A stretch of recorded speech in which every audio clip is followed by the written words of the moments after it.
Bonjour et bienvenue sur Ocadia, bienvenue sur ce parcours essentiel dédié au project management en 5 modules.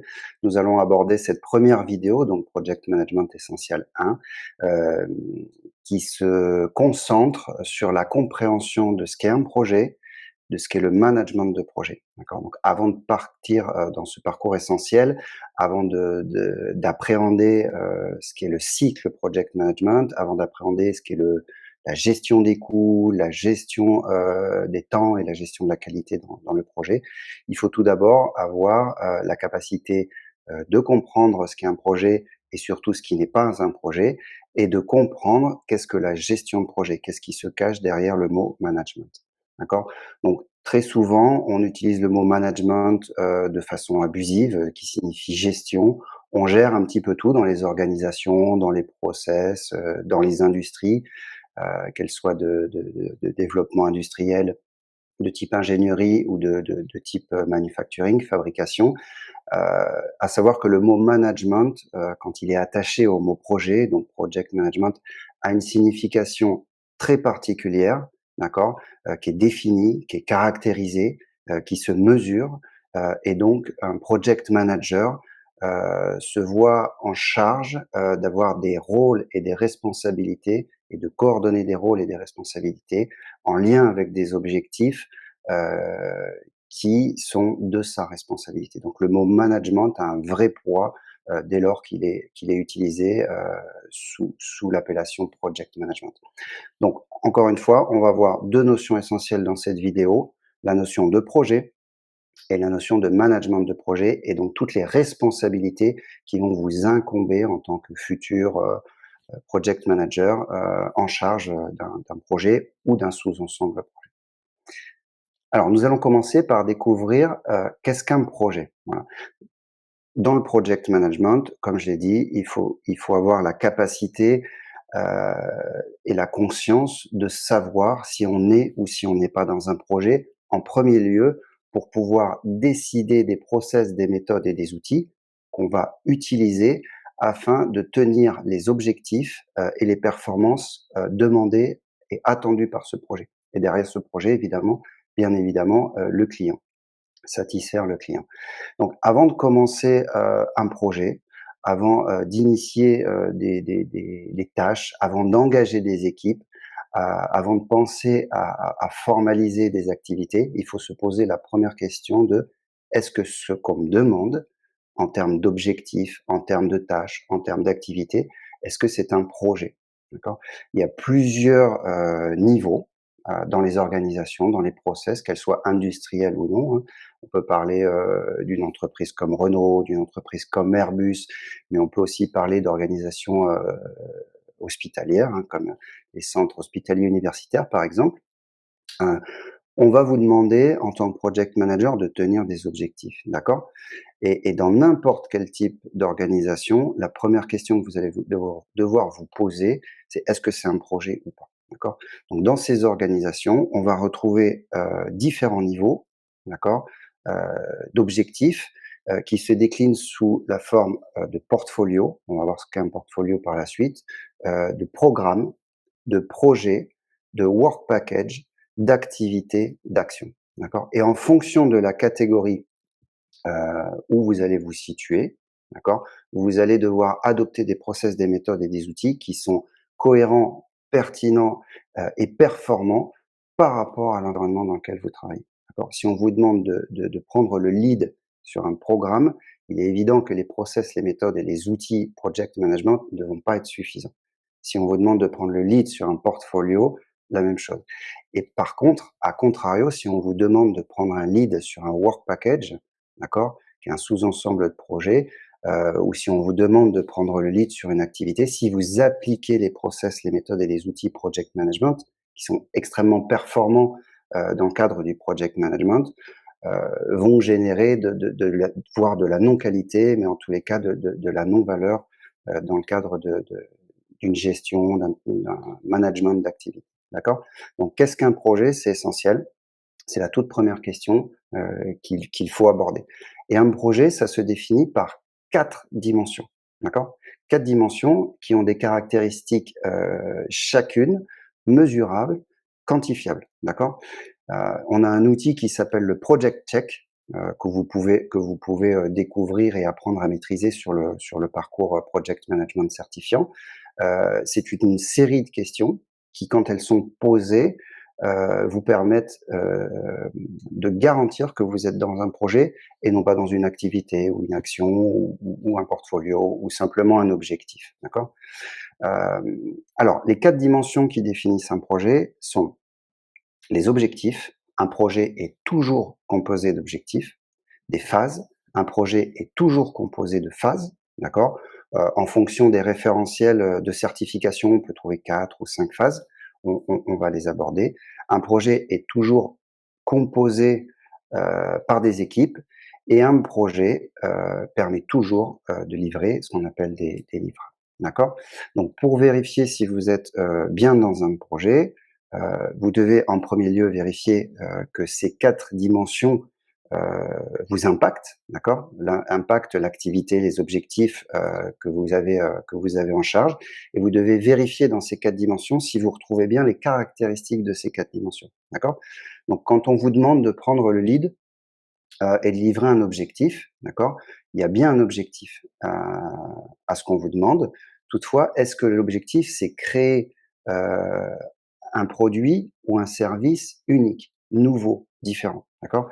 La définition d'un objectif projet, la caractéristique principale d'un objectif projet, c'est c'est une activité, un ensemble d'activités qui vont être exécutées par un ensemble d'individus qui forment une équipe, qui vont avoir pour objectif de créer un produit ou un service unique, nouveau, différent, d'accord?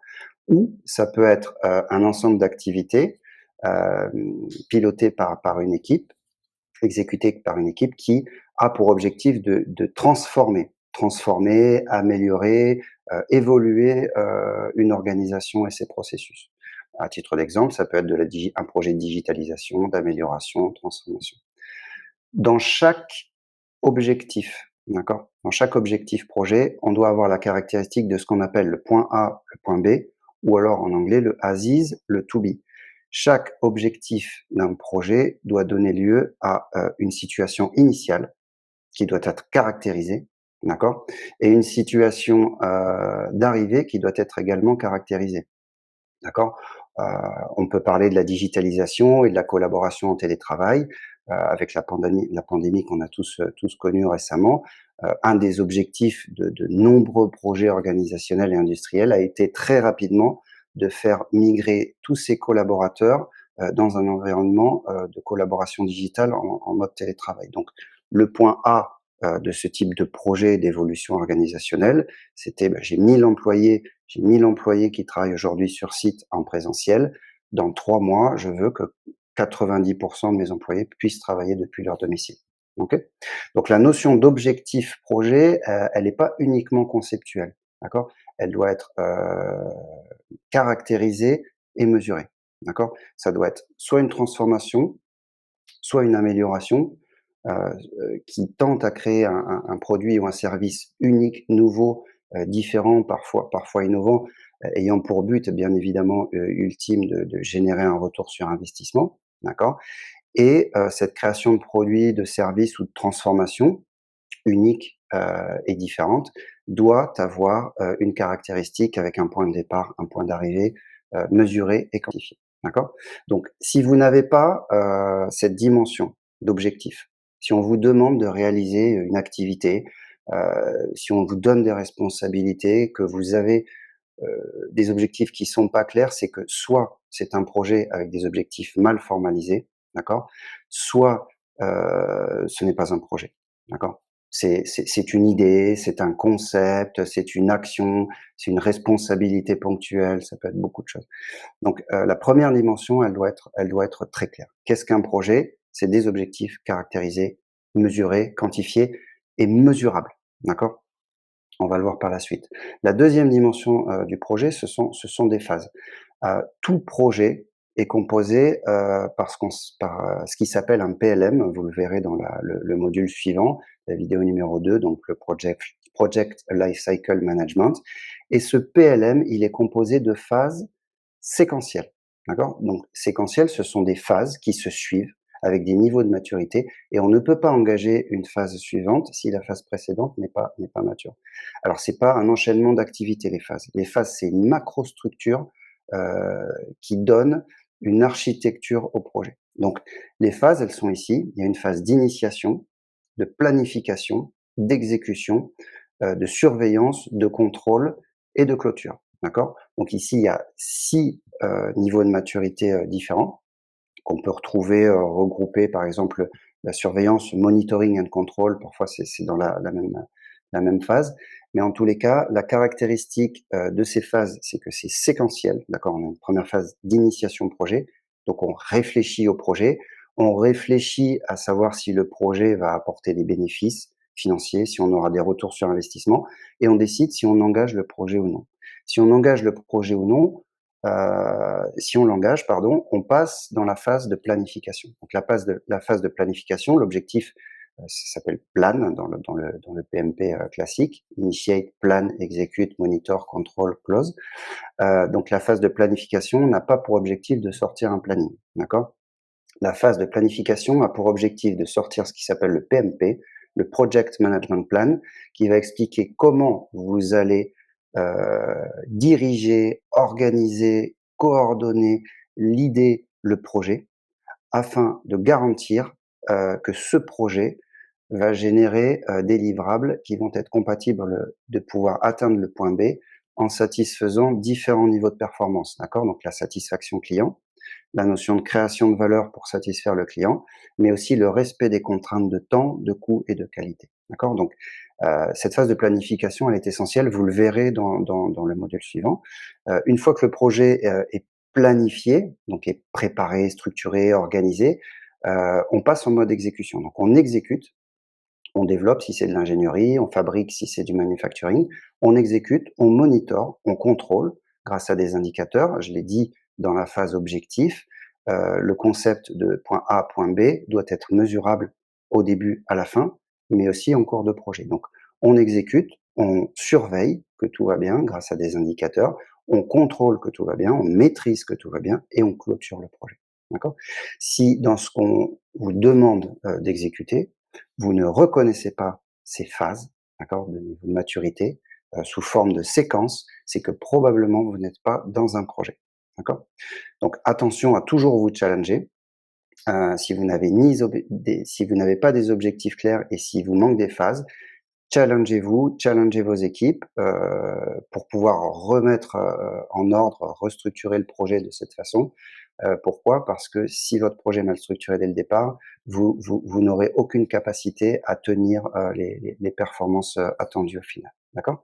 Enfin, un projet est bien évidemment, composé d'équipes. C'est le rôle du project manager de gérer, de piloter, des ressources, d'accord? Pour pouvoir tenir les objectifs en respectant les phases projet, d'accord? Donc les équipes, bien évidemment, elles sont composées d'individus avec des compétences multiples, des identités, des cultures et des expériences, différentes.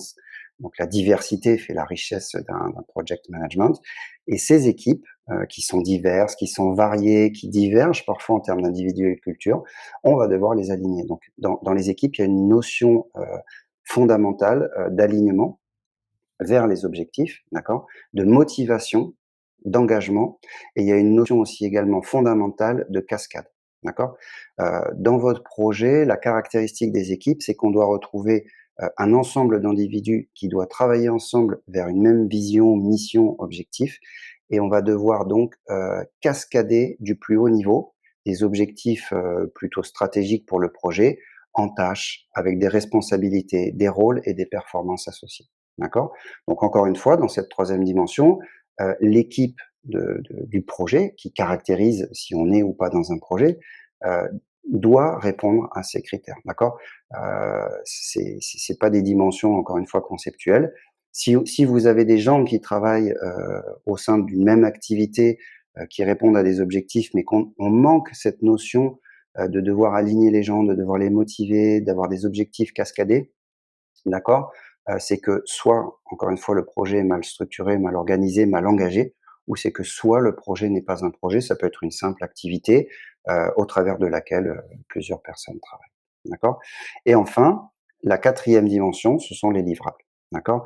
Donc, les livrables, c'est aussi ce qui caractérise le projet et chaque livrable doit être caractérisé par des exigences, des spécifications techniques, des exigences particulières, des objectifs et des activités, des responsabilités attendues. Pour chaque livrable, on doit avoir un planning associé, un plan de développement de projet, le PDP. Et pour chaque livrable, on doit avoir une organisation associée. D'accord? Donc, ce qui s'appelle le PBS, l'OBS, le WBS, l'Organizational Breakdown Structure, le Product Breakdown Structure ou le Work Breakdown Structure. Donc ça, vous le découvrirez en détail et vous apprendrez à le maîtriser, à structurer un projet sur le parcours Project Management certifiant. D'accord? Ce qu'il faut retenir de ces livrables, c'est que dans votre projet, pour que ça soit un projet, d'accord, il faut qu'il y ait une structure. Il faut que ça soit organisé, cascadé, structuré. D'accord? Il faut qu'il y ait une notion de temps. Il faut qu'il y ait une notion d'organisation. Il faut qu'il y ait une notion d'objectif, d'activité, de responsabilité. Donc, qu'est-ce qu'on voit sur cette première slide? On voit que tout n'est pas un projet. D'accord? Et c'est la notion la plus importante que vous devez, que vous devez retenir. Donc, en tant que project manager, il vous faut faire un project check, savoir si vous êtes ou si vous n'êtes pas dans un projet. D'accord? Si vous n'avez pas toutes ces caractéristiques garanties, confirmées, c'est à vous soit d'améliorer la structuration, la préparation de votre projet pour pouvoir en permettre son exécution, son contrôle dans les meilleures conditions de performance, ou c'est soit de prendre la décision de gérer ce qu'on vous demande en termes de livrables et d'objectifs sous une autre forme, sous une forme de work package ou sous une forme de gestion d'action, de gestion d'activité. OK? Donc cette notion est vraiment, vraiment fondamentale. Au-delà de la notion de projet, d'accord, on a une notion programmatique de programme, d'accord? Donc un programme, il faut retenir ça tout simplement que c'est un ensemble de projets, qui sont combinatoires, les uns aux autres, d'accord, qui se complémentent, heu pour donner lieu aux livrables et à la tenue d'objectifs de niveau supérieur, d'accord? Donc le programme, lui, dans une organisation industrielle, est très souvent lié directement à des performances, business, de retour sur investissement. Donc un programme, c'est composé de plusieurs projets. Donc là, sur cette slide, on le voit, c'est composé de 3 projets. Chaque projet est composé de work package, d'accord? Donc un work package, c'est un sous-ensemble de projets, c'est un livrable défini, d'accord? Et chaque work package a ses objectifs, a ses microphases, a ses équipes et a ses livrables associés. D'accord? Donc c'est pour ça que j'ai passé, beaucoup de temps sur la première slide parce que cette organisation, cette caractérisation de projet, elle se retrouve à tous les niveaux de l'organisation, d'accord? Donc le programme, qui est composé de projets, le projet qui est composé de work package, les work packages qui sont composés d'activités, les activités qui sont composées de tâches ou d'actions, de niveau individuel, d'accord? Et de plus haut niveau, d'accord, on va retrouver le portfolio. Le portfolio, lui, qui est très souvent, attaché directement au niveau, business management, qui lui est composé de plusieurs programmes, qui eux-mêmes sont composés de plusieurs projets. Et ensuite, on retrouve la cascade work package, activité, action, et ainsi de suite. Donc pour donner un exemple très concret, un projet, pourquoi pas, ça peut être, le développement d'un nouveau bloc moteur, qui va être compatible des nouvelles technologies, hybrides, essence électrique, en environnement automobile. Un programme, ça va être le développement d'un véhicule complet, hybride, next generation, OK? Et un portfolio, ça va être, une ligne de produits, entière, d'accord? Ça peut être une business line, ça peut être une marque entière comme Citroën a créé sa marque DS par exemple, et on va retrouver tous les véhicules de la même marque sous le portfolio, d'accord? Donc attention, là, on commence vraiment à voir les différentes dimensions qui composent un projet. Donc on retient bien la notion de ce qui est un projet, d'accord? Des objectifs, des livrables, des équipes, des phases. Tout ce qui n'est pas composé, caractérisé par ces 4 dimensions-là, est probablement autre chose qu'un projet ou alors un projet mal structuré et donc on peut être soit dans un portfolio, soit dans un programme, soit dans un work package, soit dans un regroupement d'activités ou soit dans des tâches, individuelles ou parfois dans des concepts, dans des idées qui sont mal formalisées et surtout pas prêtes à engager de la gestion de projet. D'accord? Donc le premier objectif de cette vidéo, c'était de comprendre le mot project dans project management. Donc là, on l'a bien compris, vous êtes en mesure de définir si vous êtes dans un projet ou pas, et on va maintenant basculer sur le mot management. On va apprendre à comprendre, ce qu'est la gestion de projet, d'accord? Parce que le mot management, le mot gestion est beaucoup trop vague, alors que dans l'environnement de projet, ça donne lieu à des responsabilités, et des objectifs, qui vous incombent, d'accord? Et qui encore une fois sont mesurables. Donc c'est un mot qui est lourd de sens, management, avec le mot projet, project management. OK? Alors qu'est-ce que le management de projet? On l'a vu, un projet étant, une dimension composée, d'objectifs et de livrables. Le management de projet, c'est tout ce que vous allez mettre en place dans votre plan de management de projet qui va vous permettre finalement de passer de votre point A à votre point B en respectant ce qu'on appelle des contraintes de qualité, des contraintes de coût et des contraintes de temps. D'accord? Vous le verrez, vous apprendrez à le maîtriser pour ceux qui vont basculer sur les parcours project management certifiants. Le but de chaque project manager, c'est de gérer, de piloter, de coordonner, d'anticiper les difficultés liées aux ressources, qu'elles soient des heures de vos équipes ou qu'elles soient financières, afin de pouvoir créer de la valeur entre le point A et le point B, d'accord, de façon mesurable. On le répète, c'est quantifié au départ, c'est quantifié à la fin, et ça se contrôle entre les deux, donc il y a une notion temporelle, en respectant, ces trois piliers, de contraintes qui sont souvent appelés aussi performance, d'accord? Donc la performance de qualité, qui est une contrainte pendant la gestion de projet, la performance au final de coût, qui est une contrainte, qu'il faut respecter pendant le projet, et la performance de temps. OK? Et on met en place ce qu'on appelle un MSA, un Measurement System Analysis, un système de mesure qui va vous permettre en continu de mesurer où est-ce que vous êtes, par rapport au chemin que vous avez défini. D'accord? Donc chaque project manager a la responsabilité de définir ce chemin bleu, quelque part, d'accord? Qui va, décrire la façon dont vous allez, piloter, coordonner les ressources afin de pouvoir créer le maximum de valeur ajoutée, de satisfaire au maximum le client entre le point A et le point B, en respectant au mieux les ressources, les contraintes, pardon, de qualité, de coût et de temps. Sachant que ces contraintes, vous le verrez et vous apprendrez à le gérer, sur le parcours certifiant, sachant que ces contraintes, ne sont pas compatibles les unes des autres. D'accord? Quand on veut respecter la qualité au maximum, ça nous coûte bien évidemment plus d'argent, plus de temps.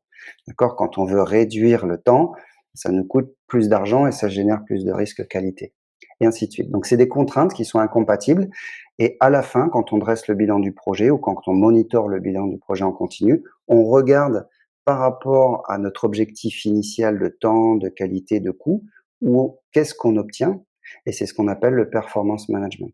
D'accord? Au début, on a une contrainte de 2 ans pour finir un projet, donc c'est la contrainte initiale. On explique comment on va faire en sorte pour tenir, comment on va faire en sorte que l'équipe puisse respecter cette contrainte de 2 ans, et on va créer un planning, bien évidemment, en fonction des ressources, et au fur et à mesure, on va comparer, le temps, qu'on met, donc le temps réalisé par rapport à la contrainte de temps initiale, et donc on obtient cette performance de temps, et c'est à partir de ce moment-là, on se dit: «On est en retard ou on est en avance». C'est ça la performance. La performance projet, c'est un comparatif à ne pas confondre avec la contrainte projet, qui sont les exigences de qualité, les exigences de coût et les exigences de temps. Donc, vous retrouvez dans la gestion de projet ce cadre initial.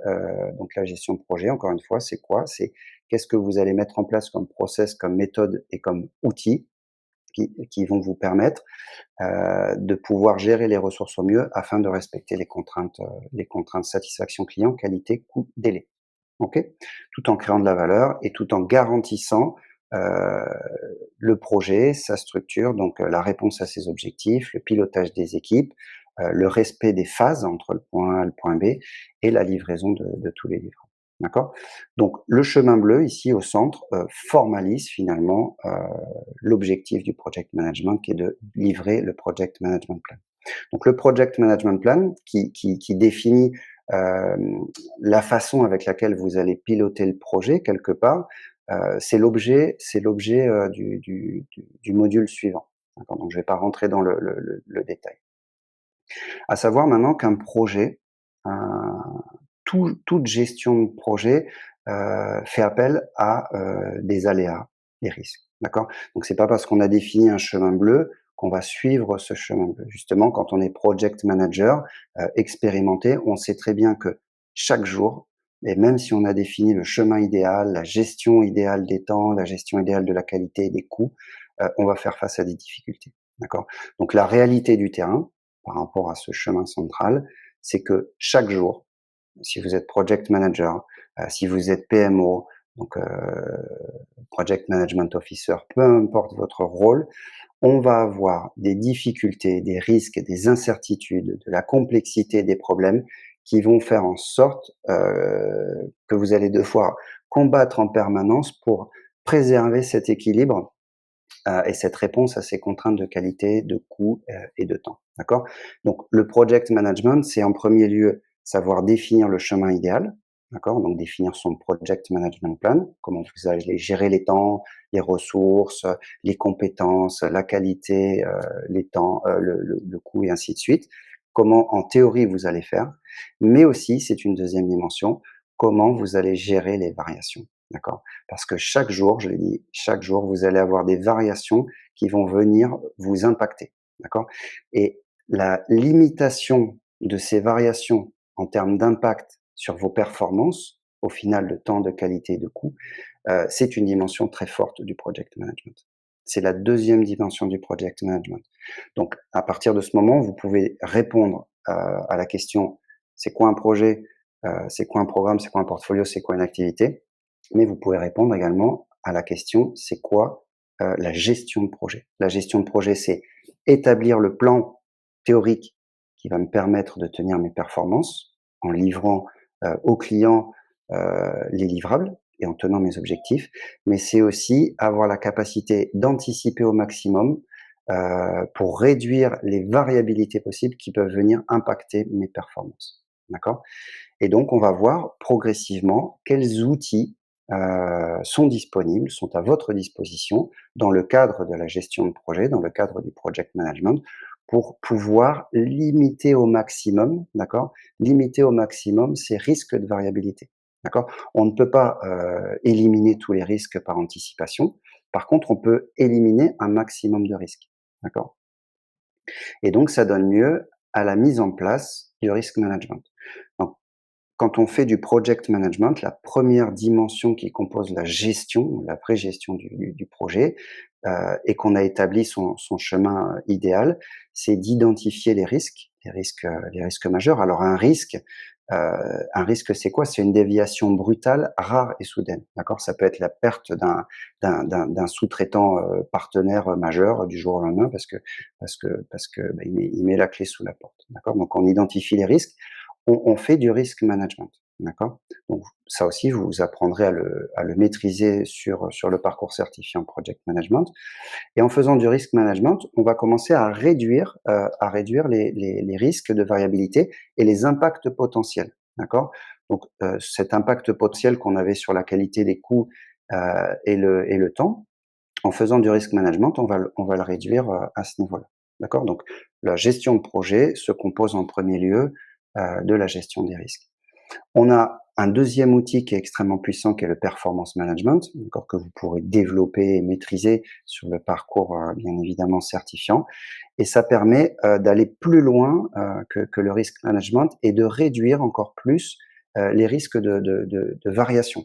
Tout au long de l'exécution de votre projet, quand on fait du performance management, donc quand on gère, quand on pilote par la valeur, quand on pilote par les indicateurs qui sont pertinents, d'accord, on a une capacité d'anticipation qui est assez phénoménale, d'accord. Donc on va limiter encore plus les risques de variation.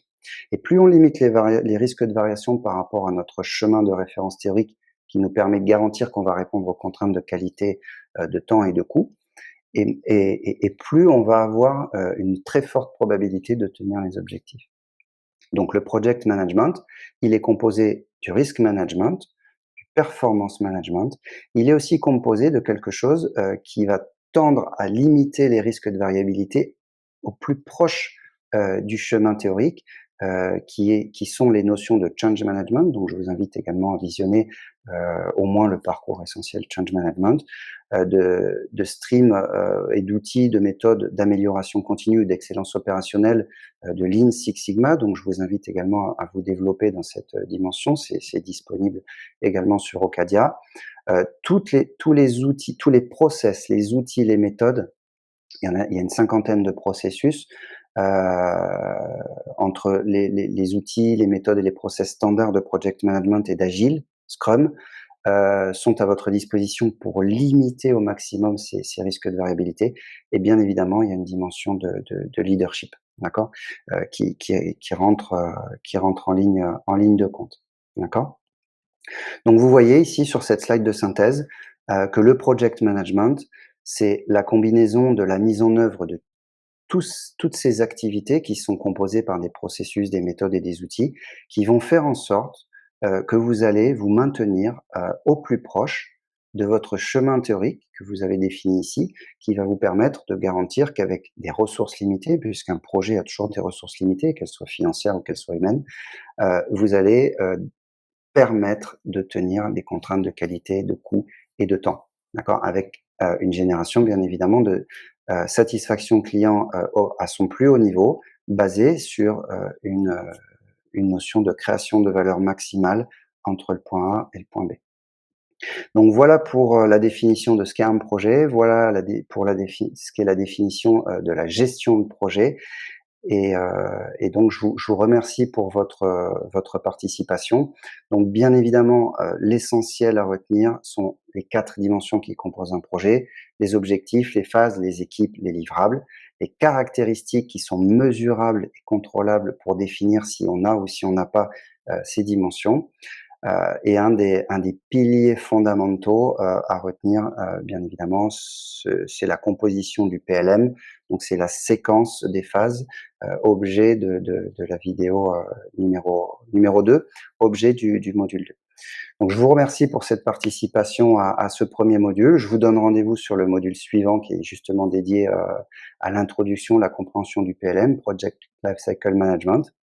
Et ensuite, vous rentrerez un peu plus en détail, en profondeur, sur les activités de time, de cost et de quality management. Euh, Ce programme reste un parcours essentiel, donc une awareness très poussée, une découverte pour ceux qui n'ont pas d'expérience en project management.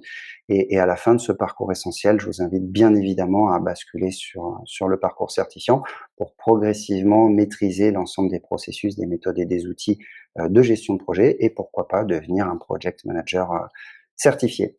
Merci pour votre participation sur Ocadia et je vous donne rendez-vous au module suivant.